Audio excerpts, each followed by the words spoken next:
recommendation was that a trust fund be established as a finance tool to mobilize resources that NGOs on the ground or government themselves are unable to move, very direct or pinpointed at protected areas management in Jamaica that has a huge financial gap at the time, 2010, saying $2 million annually. So the trust fund has, it's been short since we have been providing grants, but it does feel like a long time. We have allocated to date $102 million since 2020.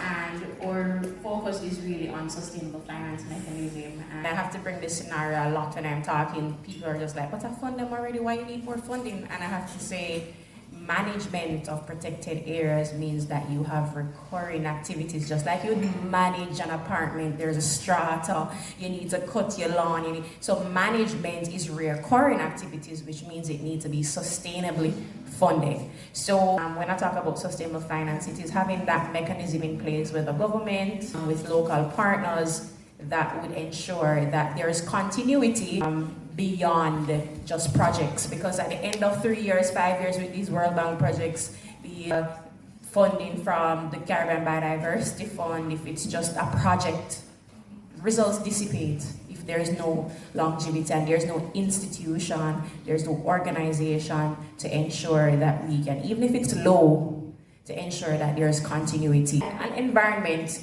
when there is degradation, it's not something that can be restored in 1 year. This is long-term funding that we're talking about, and for us to have restoration and that kind of longevity and sustainability, it cannot be one-off, and so mechanisms need to be in place to ensure that it is continually funded.